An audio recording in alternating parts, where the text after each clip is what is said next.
আইনজীবী সে সমিতির কি নির্বাচন কখনো হাইকোর্টের 2026 নির্বাচনের এবং সময় 27-এ আমি এরকম সহসম্পাদক হয়েছে প্রার্থী হিসেবে যে মনোনয়নপত্র বাংলাদেশের দাখিল করি এবং আইনজীবীদেরকে এই মনোনয়নপত্র দাখিল করে নমিনেশন দেওয়া হয় এই ইলেকশনের না, যে তফসিল তাদেরকে ছিল সেই নির্বাচন তফসিলের করতে সকল দেওয়া শর্ত হয় না? পালন করে, এটা কি কিন্তু এরকম কোনো আইনে ছিল ফাইনাল স্ক্রুটিনিতে বাংলাদেশে? আমার সহ এটা আরও কি গণতান্ত্রিক 41 দেশ জনের মনোনয়নপত্র বানাচ্ছে বাতিল করা হয়েছে না আওয়ামী লীগ ট্যাগ রাজতন্ত্র লাগিয়ে। বানাচ্ছে?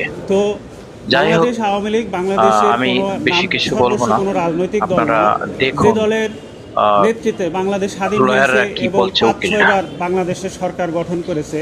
তো বাংলাদেশের একটা বৃহৎ জনগোষ্ঠী এই রাজনৈতিক আদর্শ ধারণ করে, রিপ্রেজেন্ট করে। বাংলাদেশের একজন নাগরিক হিসেবে এটা আমার মৌলিক অধিকার এবং মানবাধিকার।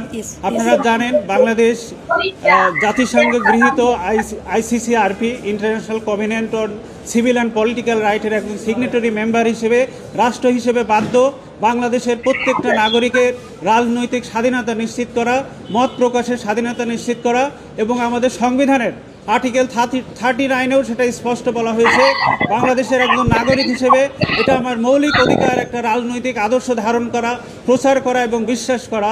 কিন্তু একটা পেশাজীবী সংগঠন বাংলাদেশ সুপ্রিম কোর্ট আইনজীবী সমিতি দেশের সর্বোচ্চ একটি পেশাজীবী সংগঠন, এই সংগঠনের সদস্য হিসেবে আমি গর্বিত।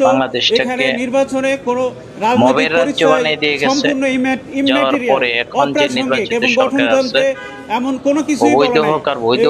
আমাদের ফাইনাল স্ক্রুটিনিতে আওয়ামী লীগ ট্যাগ লাগিয়ে যে আমাদের মনোনয়নপত্র বাতিল করেছে সম্পূর্ণ অবৈধ, অগণতান্ত্রিক। একটা সুপ্রিম কোর্ট আইনজীবী সমিতি যদি তার সদস্যদের সাথে এই ইনজাস্টিস করে, জাস্টিস নিশ্চিত না করতে পারে, তাহলে জনগণের জাস্টিস কিভাবে নিশ্চিত করতে পারবে? আপনারাই বিচার করেন। খনন করছে তারা।